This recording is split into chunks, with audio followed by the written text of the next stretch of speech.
It's a fantastic pendejo, not feeling so fucking fantastic. Thank you, GM. But I still got my fantastic Siggy. Holla at your fucking boy, goddammit. So, I got my client here. Even Papa even showed up. My little guy's up underneath. What up? Bam! You're ready to embark. You're like, hey, I feel froggy today. I'm gonna go on ahead and change my oil pan. You may want to fucking rethink that. Take that to the fucking mechanic. Here's why. So, we're like, hey, fuck it. We're going ahead. I'm gonna tinker with my son. And I'm like, fuck it, wrench party. Let's all get the guys together. Fucking drink beer, do all that shit, right? So, we looked at the YouTube videos. Hector went on ahead and looked. He goes, dude, we got to take the bracket out. I'm like, don't play with me. He goes, man, we got to take it out. Nah, bullshit. Got to take the fucking bracket out. Here's what I'm getting at.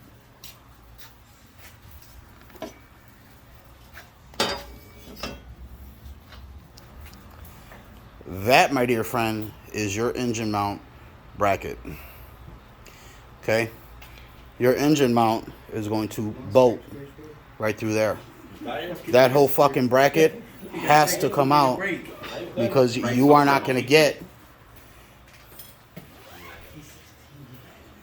that oil pan out.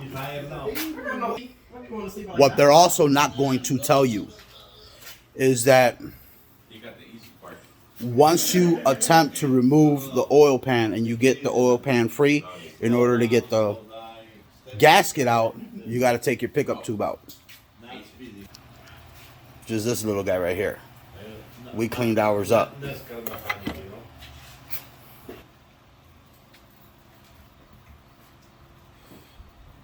So, we said, fuck it. We got a shitload of parts. We got a shitload of guys. Let's fucking go ham on it. Let's just take it and put all the fucking parts in. I said, all right, let's just start with subframe bushings, right? Because we got rotors, we got all kinds of shit. Literally an entire suspension will go on top of the normal shit that breaks, which is the sway bar. The sway bar's broken, things of that nature. So I'm like, you know what? Let's get the hard shit out of the way. Let's do this. Let's do this engine mount. Needless to say, what we ended up doing very carefully is the transmission pan actually curves almost towards the front of the engine. Okay, we used a block of wood, carefully took it, propped it up, lifted it, as what you see in the video. And as what you see in other videos is they tell you, oh, we took the bolts out. That was it. And they're like, oh, that's it. You just take it. And like with any fucking dumbass, you just fucking go in there. Oh, I just take the bolts out. Bullshit. Bullshit. There's 5 of these motherfuckers. So when you're looking right at it and you're on the passenger side looking in there, there are 3 of these motherfuckers on that side, 2 of them on this side. The third one, it's 1, 2, and then there's a third one in the back. Take a wild guess which one fucking boat is not going to go back. 4 of these motherfuckers are just going to have to hold it just fine. That 5th one, yeah, fuck that. GM, they lost their fucking mind placing in a 5th fucking boat like you fucking really needed it. It's bad enough you got torque struts up in front. Fucking really? Pendejos. And they call me the fucking pendejo.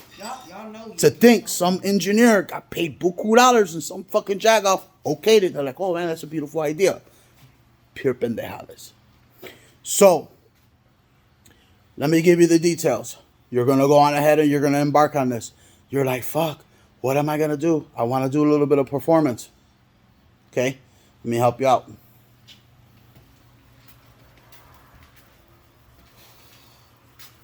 So we ended up going with this one because it is a solid mount.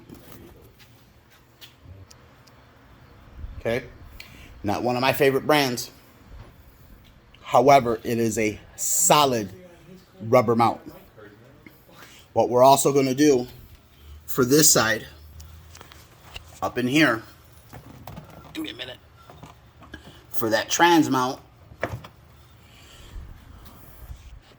it's going to be a solid rubber mount. You're like, what? So what we ended up doing is getting everything from a Grand Prix, solid rubber mount, engine and trans mount from a Grand Prix. I made sure that the bolt pattern was fine. I made sure that they aligned everything. Everything was lined up.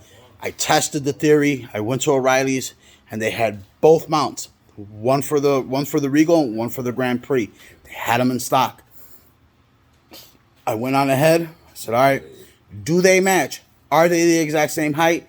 Identically the same height. So they'll work. The reason why I didn't buy them at O'Reilly's, not to be a cheap ass, but they didn't have the solid rubber mount. The trans was a hydraulic mount. Well, I'm going to do that. Solid.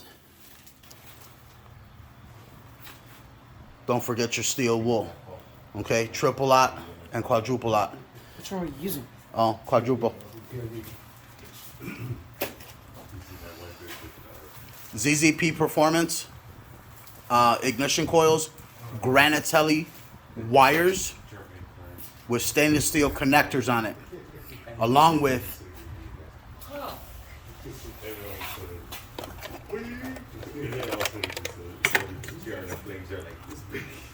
those plugs. Sorry about that.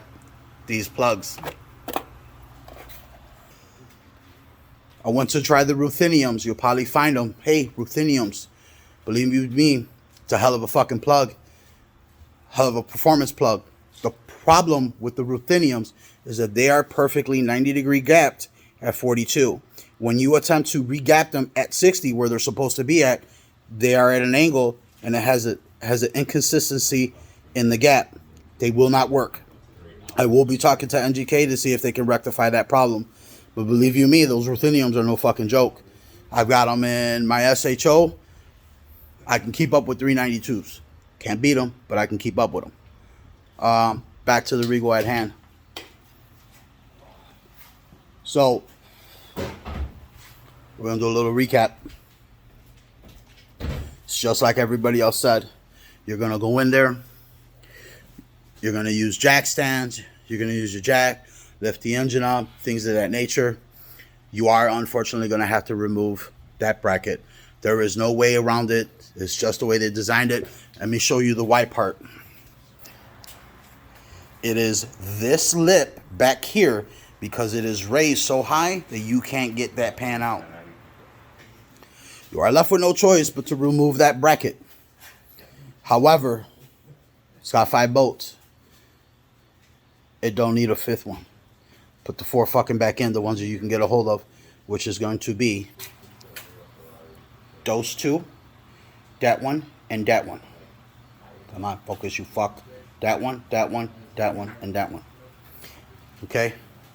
And keep in mind that it's going to be bolted down to your engine mount. You got more than enough bolting action going on there. It's not going to hurt anything. One fucking bolt, besides how the fuck are you going to get back in there? Nobody explained that. Oh, we just took it out. It took me an hour to get it out. Didn't explain anything. It's fucking ridiculous. So, my details upon details. If you choose to embark on this, you're going to be in this for a long fucking haul. It's going to be more than just a couple hours. My suggestion, leave it up to the fucking mechanic. Let him worry about it. If you are going to use, regardless if you're the Grand Prix, regardless if you're in the W body platform, and it's going to be the 3.8 supercharged,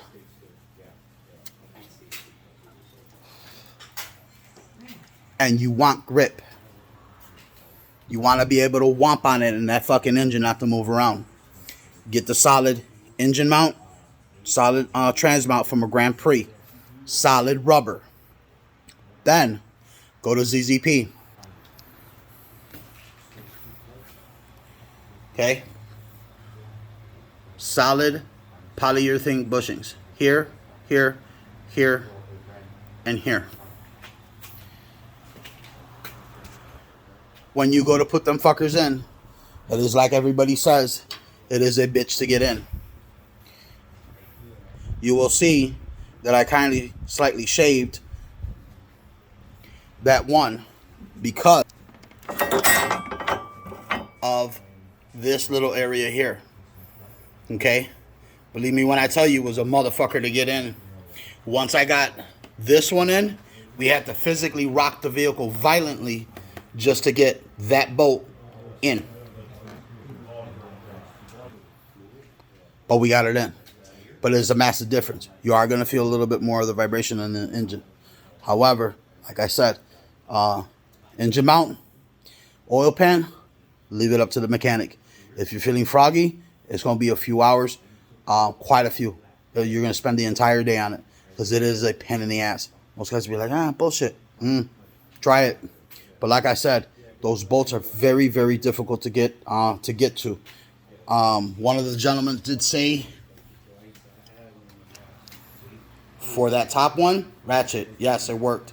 Everything else was a ratcheting wrench. That's how I managed to get everything else out. Needless to say, that was a pain in the ass. Let your mechanic do it. Holla at your boy.